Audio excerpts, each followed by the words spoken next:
আমরা কেউ বলতে পারবো না যে আমাদের জীবনে একটাও পাপ নেই। আমরা সবাই পাপী, কথা বলেন ঠিক কিনা? আমরা পাপীর ঘরের পাপী। আমাদের কত পাপ, আমাদের পাপ গুলো যদি মিজানের পাল্লায় তুলে দেওয়া হয়, নিমেষেই পাপের পাল্লা ভারী হয়ে যাবে, কথা বলেন ঠিক কিনা? পাপ হয়ে যায়, কিন্তু আমরা এই পাপ করার পরে তওবা যে করতে হয়, আল্লাহর কাছে যে অনুশোচনা করতে হয়, এই অনুশোচনাটাই আমরা বুঝি না এবং করি না, কথা বলেন ঠিক কিনা? আল্লাহ রাব্বুল আলামিন বলেন, ইয়া আইয়ুহাল্লাযীনা আমানু তুবু ইলাল্লাহি তাওবাতান নাসুহা। বলুন সুবহানাল্লাহ।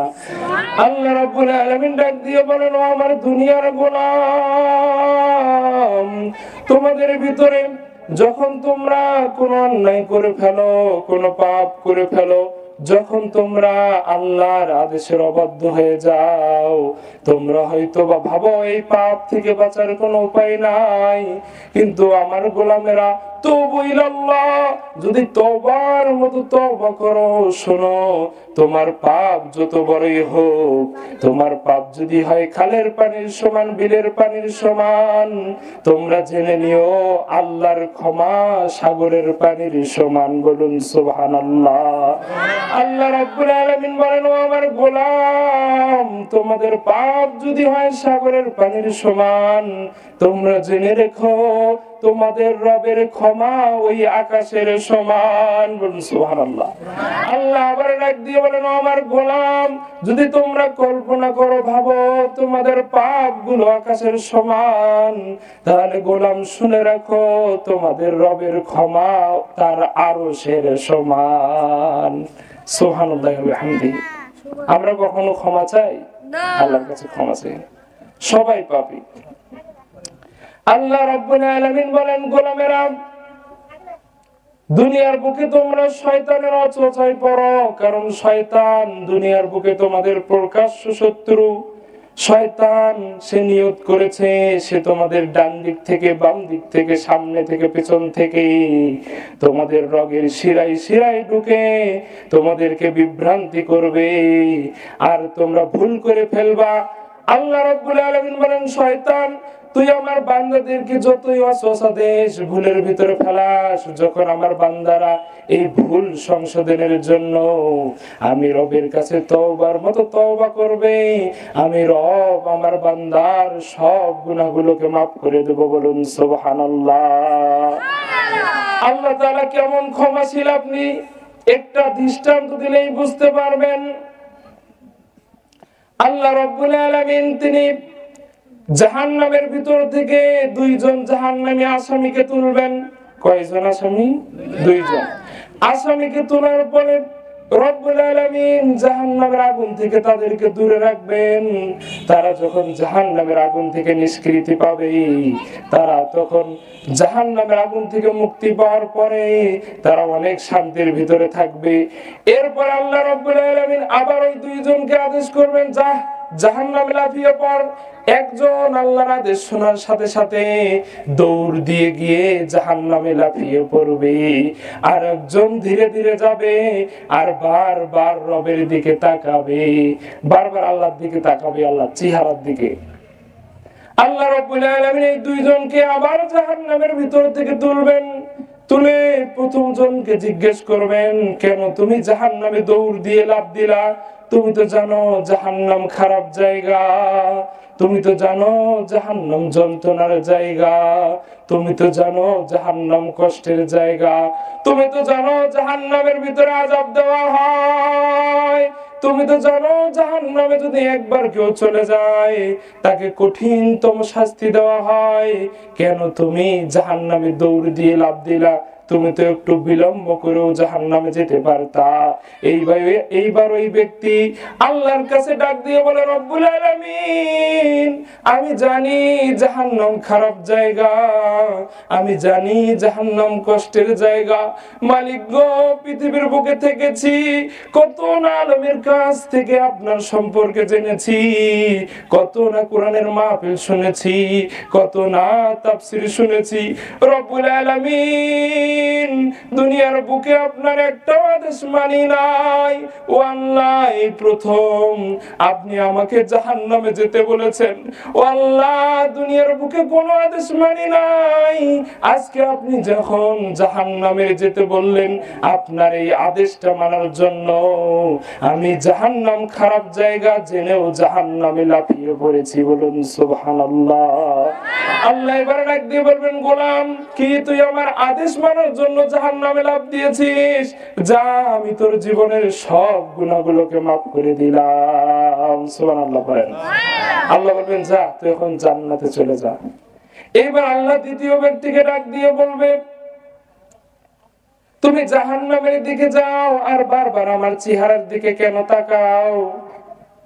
তখন ওই ব্যক্তি ডাক দিয়ে বলবে, রব্বুল আলামিন, দুনিয়ার বুকে আমি ওয়াজ মাহফিলে শুনেছি, তাফসীরে শুনেছি, রব্বুল আলামিন আলেম ওলামারা বলেছে আল্লাহর ক্ষমা অনেক বড়, আল্লাহর রহমান নামটা অনেক বড়, আল্লাহর গফফার নামটা অনেক বড়।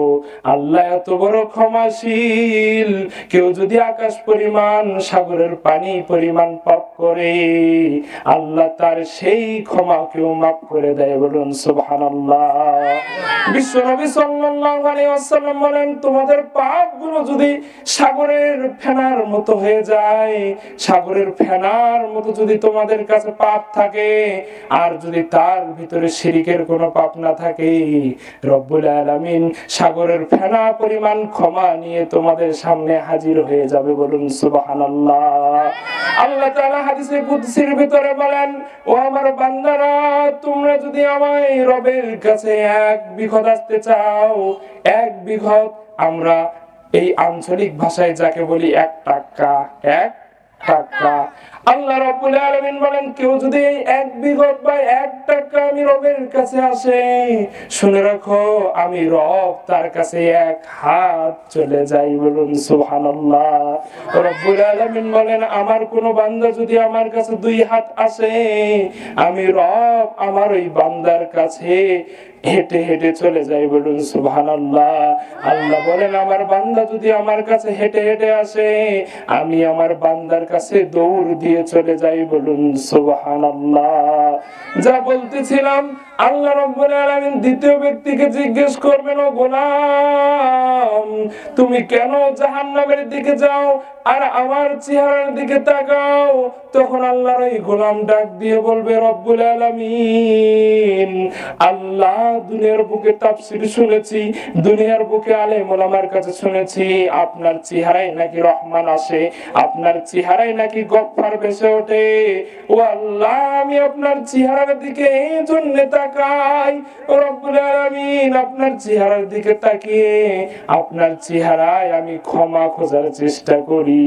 এই বুঝি আল্লাহ রহমান আমাকে ক্ষমা করে দিল, এই বুঝি গফফার আমাকে ক্ষমা করে দিল। আল্লাহ তাআলা ওই বান্দার এই কথা শোনার সাথে সাথে বলবে, ও বান্দা, তুমি রহমানের কাছে ক্ষমা খোঁজো, তুমি গফফারের কাছে ক্ষমা খোঁজো, যাও, গফফার তোমাকে ক্ষমা করে দিল, তুমি জান্নাতে চলে যাও। বলুন সুবহানাল্লাহ। এই জন্য আমাদের পাপ যত বড়ই হোক, আল্লাহর ক্ষমা তার চাইতে লক্ষ কোটি গুণ বেশি বড়। রব্বুল আলামিন কখন কাকে কোন ওসিলায় ক্ষমা করবেন, আপনাকে আমি অনেকগুলো দৃষ্টান্ত দেওয়ার চেষ্টা করব। বিশ্বনবী সাল্লাল্লাহু আলাইহি ওয়াসাল্লাম তিনি বলেন, একবার এক বৃদ্ধ লোক আমার কাছে এসে বলে, ইয়া রাসূলুল্লাহ, ইয়া হাবিবাল্লাহ, আমি এমন পাপের সাথে লিপ্ত হয়েছি, এই পাপগুলো যদি মদিনার সবার ভিতরে বাটোয়ারা করে দেওয়া হয়, আর ইয়া রাসূলুল্লাহ, হাবিবাল্লাহ, আমার মনে হয় মদিনার সবাই পাপী হয়ে যাবে। বলুন নাউজুবিল্লাহ। ইয়া রাসূলুল্লাহ, আমার দ্বারা এমন কোন পাপ নাই, সংগঠিত হয় নাই, হায় আল্লাহ, ইয়া রাসূলুল্লাহ, সব পাপের সাথে আমি লিপ্ত ছিলাম, আমার মনে হয় এই পাপের কোনো ক্ষমা নাই। বিশ্বনবী ডাক দিয়ে বলেন, ও বৃদ্ধ, তুমি যদি এই পাপগুলো নিয়ে আল্লাহর কাছে তওবার মতো তওবা করো, রব্বুল আলামিন তোমার এই পাপেরও ক্ষমা নিয়ে হাজির হয়ে যাবেন। বলুন সুবহানাল্লাহ। মুসা আলাইহিস সালাম নাম শুনেছেন? মুসা আলাইহিস সালাম তুর পাহাড়ে গিয়ে আল্লাহর সাথে কথা বলতেন, আপনারা জানেন? ওয়া কাল্লামাল্লাহু মুসা তাকলিমা। মুসা আলাইহিস সালাম আল্লাহর সাথে কথা বলার জন্য তুর পাহাড়ে যেতেন। মুসা আলাইহিস সালাম একবার আল্লাহকে জিজ্ঞেস করে বললেন, রব্বুল আলামিন, প্রতিদিন প্রায় আপনি আমাকে ডাকেন, আমি আপনার সাথে কথা বলি। ও আল্লাহ, আমার জানতে বড় মনে চায়, আমার উম্মতের ভিতরে সবচেয়ে খারাপ কে, সবচেয়ে পাপী কে, সবচেয়ে নিকৃষ্ট কে? আল্লাহ বললেন, মুসা, আমি কারো পাপ প্রকাশ করি না। মুসা আলাইহিস সালাম আল্লাহর কাছে অনেক জোরাজুরি করলেন, রব্বুল আলামিন, আপনার কাছে অনুরোধ, আমাকে দেখান আমার উম্মতের ভিতরে সবচাইতে পাপী কে। আল্লাহ বললেন, ওই জঙ্গলের পাশে যাও, রাস্তাটায় গিয়ে দাঁড়িয়ে থাকো। মুসা আলাইহিস সালাম জঙ্গলের পাশের রাস্তায় গিয়ে দাঁড়ালেন। মুসা আলাইহিস সালাম তাকিয়ে দেখেন, এক ব্যক্তি তার সন্তানকে কোলে করে নিয়ে ওই রাস্তা দিয়ে যাচ্ছে। সন্তানকে কোলে করে নিয়ে রাস্তা দিয়ে যাচ্ছে। মুসা আলাইহিস সালাম আবার তুর পাহাড়ে গেলেন। তিনি গিয়ে আল্লাহকে জিজ্ঞেস করলেন, আল্লাহ, আমার উম্মতের ভিতরে সবচেয়ে ভালো, উত্তম, যার একটা পাপও নাই, এমন ব্যক্তিকে একটু দেখাবেন। আল্লাহ বললেন, সকালবেলা যে রাস্তায় গিয়ে দাঁড়াইছো, আবার ওই রাস্তায় গিয়েই দাঁড়াও। মুসা আলাইহিস সালাম গেলেন, ওই জঙ্গলের পাশের রাস্তায় গিয়ে দাঁড়ালেন। মুসা আলাইহিস সালাম তাকিয়ে দেখেন, সকালবেলা যে ব্যক্তি সবচেয়ে খারাপ, নিকৃষ্ট ছিল, ওই ব্যক্তি তার সন্তানকে নিয়ে সবচেয়ে উত্তম, পাপহীন, নিষ্পাপ হয়ে রাস্তা দিয়ে ফিরিয়ে যাচ্ছে। বলুন সুবহানাল্লাহ।